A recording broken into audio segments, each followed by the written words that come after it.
Hello বন্ধুরা, আসসালামু আলাইকুম। তোমরা কেমন আছো? আশা করছি ভালো আছো।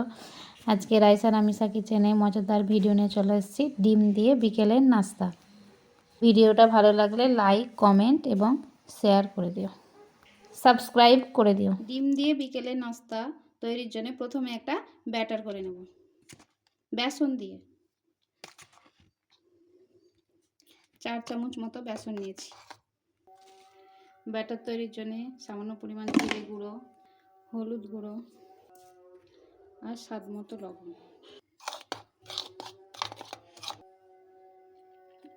ব্যাটারটা তৈরির জন্য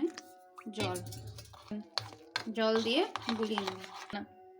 একটু একটু জল দিয়ে গুলিয়ে নিতে হবে। ব্যাটারের ঘনত্বটা এইরকম রাখতে হবে। ব্যাটারটা তৈরি করে কিছুক্ষণ ঢাকা দিয়ে রাখবেন।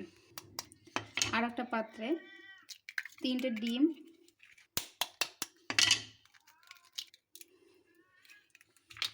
পেঁয়াজ কুচি, ধনেপাতা কুচি, গ্রেট করে রাখা গাজর, ক্যাপসিকাম কুচি, স্বাদ মতো লবণ দিয়ে গুলিয়ে নেব।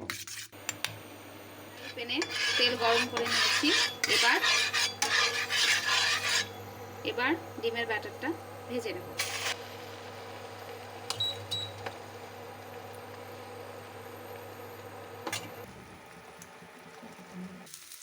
এইভাবে পিস পিস করে কেটে নিয়েছি। আপনারা যেভাবে পারবেন শেপ দেবেন। আমরা লম্বা লম্বা আকারে শেপ দিয়েছি। এইভাবে একটা প্লেটে তুলে নিয়েছি, যতক্ষণ ঠান্ডা হবে রেখে দেবো। ডিমের জন্য ফ্রাইং প্যানে তেল গরম করে নিয়েছি। এবার ডিমগুলোকে এইভাবে ব্যাটারে ডুবিয়ে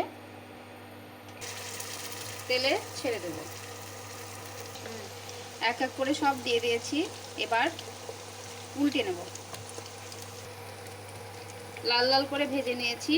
এবার তুলে নেব। ভেজে তুলে নিয়েছি। বিকেলের নাস্তায় এটা বানিয়ে খাবেন, খুবই ভালো লাগবে।